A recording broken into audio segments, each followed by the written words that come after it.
What a friend we have in Jesus on Tuesday and every day. I'm glad you're here. I believe we might have a little bit of a thunderstorm going on outside. I noticed the monitor TV there flickered a little bit. I saw it flicker on the computer and everything kind of blinked a little bit. So if the power goes off, well, you'll know where we went. But I'm wireless, so I shouldn't get shocked. Hey, thanks for stopping by this evening. Well, I had some requests. Why don't you play that double deck sometime? Well, I had to dig for this thing. I had about all my winter cold weather suits are in the office closet in here. And it's stacked about, there's about, I don't know, there's a good number of them, but enough to be in the way to dig the case out. But I got it out and I got it here to play it. I'm going to play it for you a while tonight. And it's, I was sitting here listening, thinking how good this guitar sounds.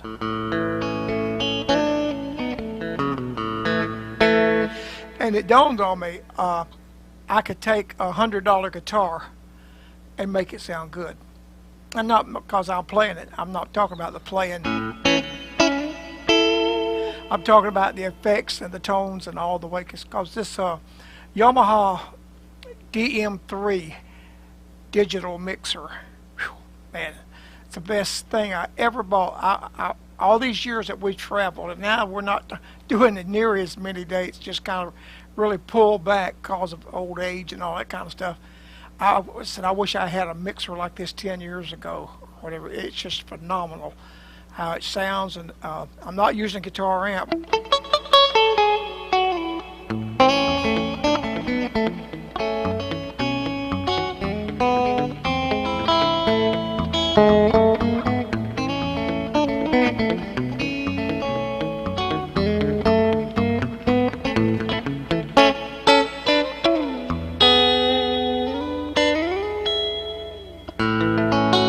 Just a pure guitar and the effects that's in this mixer, a little delay and a little reverb.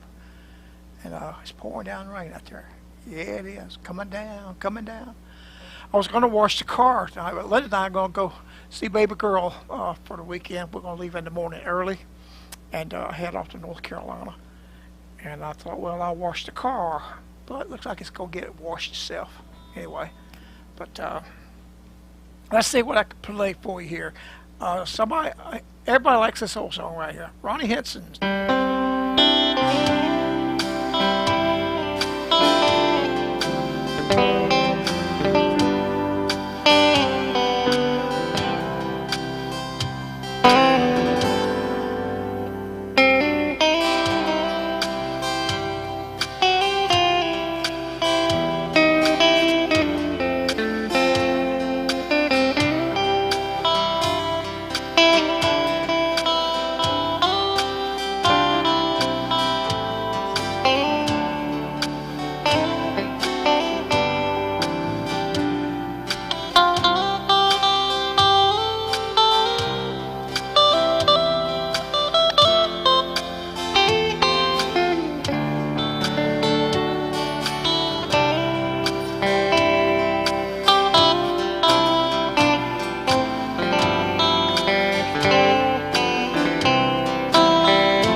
Oh, the Lighthouse. Good song. Good song.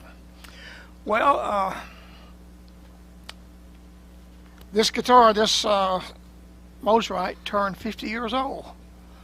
It was built in 1994. So 94, I think it's,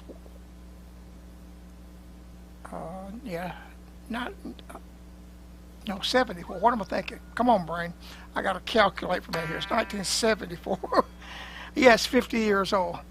I don't know where I got into the 90s. I was thinking about Simeon Mosley died in 1992. That's what was bringing the 90s back to my mind. And this guitar turned 50. And I went to, Linda and I was going to do a program at the Civic Center in Asheville, North Carolina. And it was a promotion. It was a variety program this country. I think Jim and Jesse McReynolds was on it, and somebody else. And Linda and I were doing part of it. But it was in Asheville. And Simeon Mosley and his wife, Loretta Mosley, was living in Jonas Ridge, North Carolina. And he built a bunch of guitars there. And there's a lot to that story. There's a guy named Dick Dickerson. That's a phenomenal guitar player and entertainer. He's putting together a book on all this stuff. It's going to come out sometime or another. But anyway, they was in Jonas Ridge, and they had a fire. I think he had 50 guitars ready to ship to Japan, and they died in the fire. All of them burned up, and it really set them back. They was in a school building up there. He'd set up shop in where Loretta was originally from. And so I went by my storage building where I got a bunch of stuff, and I've stored, because I can't hear it at this office, and I got a date book, and it was 1989 when Linda and I was at the Civic Center. And so we went up early and spent the night, Friday night, with Simeon and Loretta. And Simeon dressed the frets on this guitar, and it had he called a vibramute tremolo thing that I didn't use. And he said, I had the arm off of it. He said, you don't use that? And I said, no, I don't. He said, well, man, those things are hard to come by. There are not any more of them. He said, if you don't use it, if you don't mind, I'll take it off. So he took it off and put this straight Mosrite casting bridge here, or string holder. It's a bridge, whatever you call a string holder. Anyway, that's the only thing that's been done to it since 1974. He dressed Fritz and said, "Go play it another 15 years." And I did play it quite a long time. But that was the last time that I saw Simi. It was a couple of years after that. We kept in touch by phone, and but they moved to Boonville, Arkansas. He had an opportunity to go into an old Walmart building there, and some investors had come forth and set him up in a new operation. They had really struggled after the fire and everything. And so they went back to, didn't go back, but they went to Boonville, Arkansas, and that's where he wound up with cancer, and cancer took him out in August of 1992. Now that's been quite a few years ago. And so we had lost contact with Loretta until Facebook come along to social media. And so we found her, she found us on social media back about 7 or 8 years ago. And we've stayed in contact. And she had moved back to Jonas Ridge. And I did not know that I thought Simi was buried in Arkansas, where they were living at the time. But she brought Simi back to Jonas Ridge, North Carolina, and that's where she's buried, in Loretta's family cemetery there. And I did not know that until some time back. But anyway, she's back living in the old building, the old school building they lived in all those years ago, 30-something years ago, in 1999, 99, I think it was. And every time Linda and I go out I-40 that way to North Carolina, I say, "Boy, we got to connect and go see Loretta." Well, I told Linda the other day, I said, we could miss Atlanta and all the traffic and go the back way 40. It's a little farther to where Donna lives, but less traffic. And I said it'd be a good time to see Loretta. So we called her last week to see if she's going to be home, and so she was. So we're going to go and visit a while with Simi Mosley's widow, bless her heart, in Jonas Ridge, North Carolina, up on the mountain there, where the Mosrite guitars, like I say, this. And I thought today, I'll just get this guitar out and pick it tonight.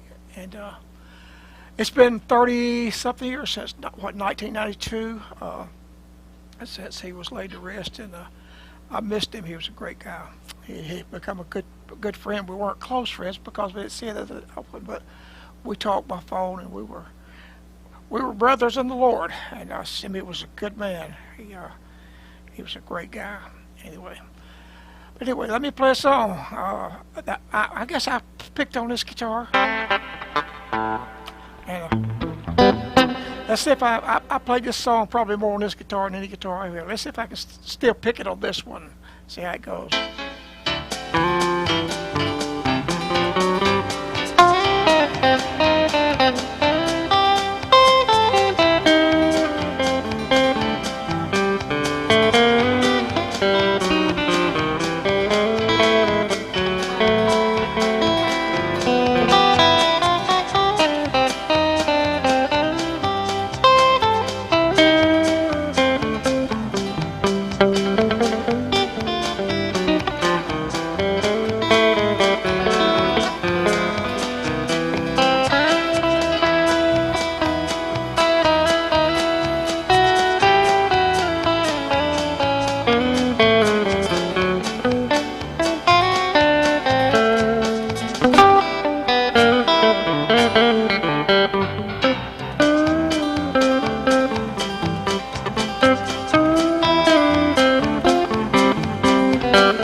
it's a little different playing this guitar because it's set up totally different than a Fender Telecaster.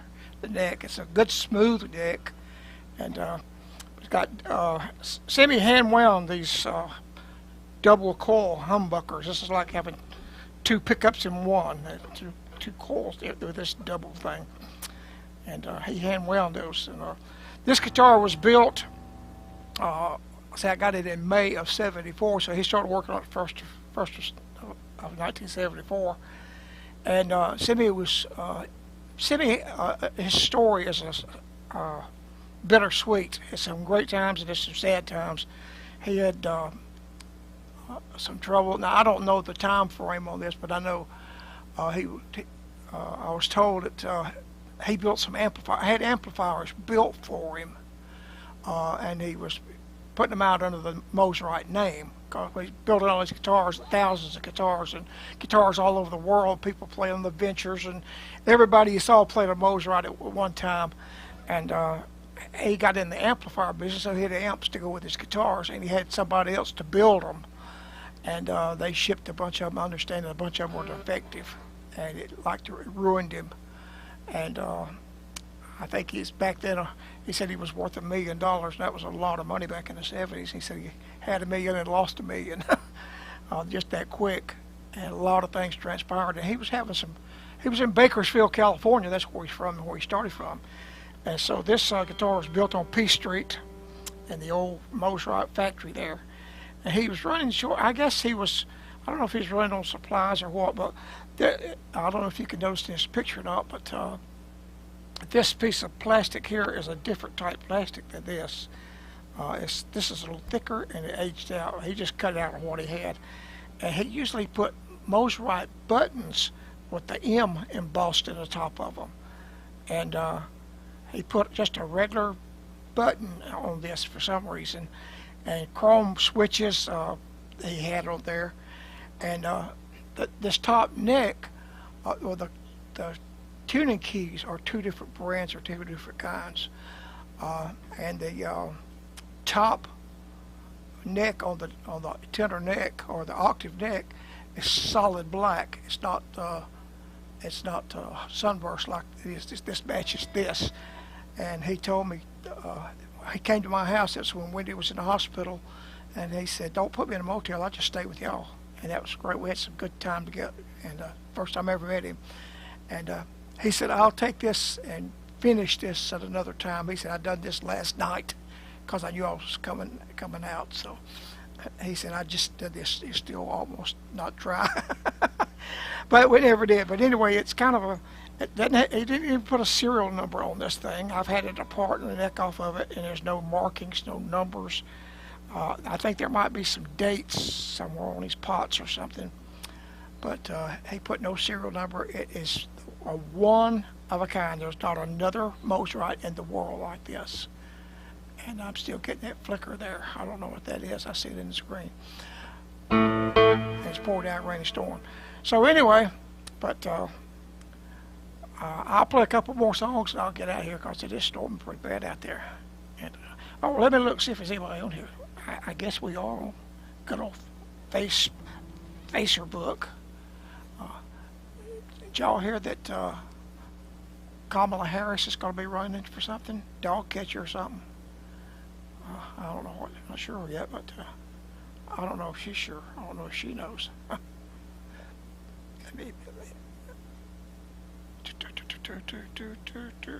There I am. I guess I have that flicker. See who we got on here. Oh my Lord. I got two of my critics on here. It says watching Linda Beatonbow and Jan Buckner. Okay. Hey, little Jan. Phil Meyer. Papa Joe, I've been missing you the last few weeks. I thought, boy, I done made Papa Joe mad or something. I didn't play his song, or I don't know what I did, but I guess it's summertime. Everybody's busy in summertime. And Jim Lowe. Jim, we'll be coming through your town tomorrow. And yeah, this is the guitar I got at the fairgrounds on the Wendy Bagwell Day in May of 1974. This is the one. Jan got a bass this color. Wendy got a guitar this color. They played for a while till he went to the Martin. And anyway, but this is it. Well, guys, that'll leave stopped in. James Richter, I hope you're doing well, buddy. I think about you every day that's going by here with all the situations you're facing. And I'm going to call you in there, too. Like I said, we're going to leave in the morning. Head that little MKZ up the interstate. And here's a song that somebody says, I love this arrangement you got in the song. I hope you like the way it goes tonight.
Who am I?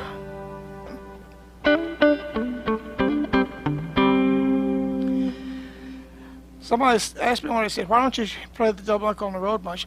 This is carrying two guitars. It's hard enough to carry one these days. But it has a unique sound that I don't use, and it's limited to the amount of sound. What you hear is what it is. And it's a great sounding guitar and a good playing guitar. It's totally different than playing the Fender that I've been playing for the last 25 years, I guess. And about almost 30, well, 30 years now I've been back playing the Fender. But it just really has a unique sound, but it's just really a good playing and sounding guitar.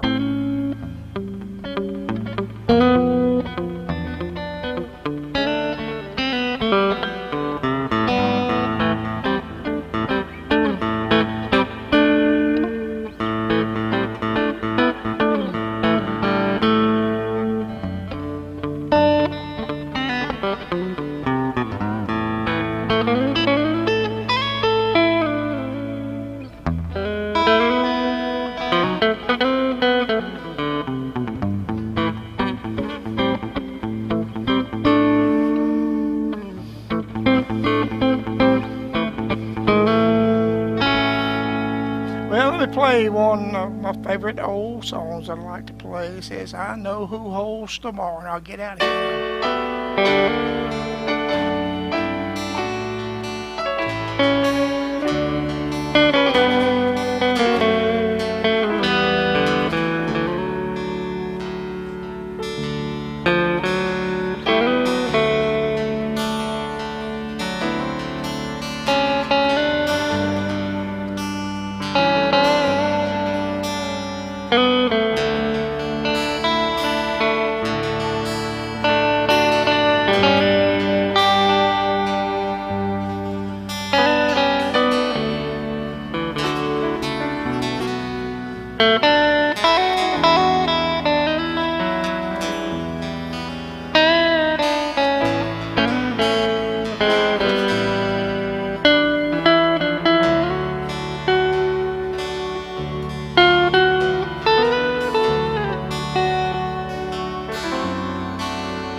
Well, let me say again how much I appreciate you.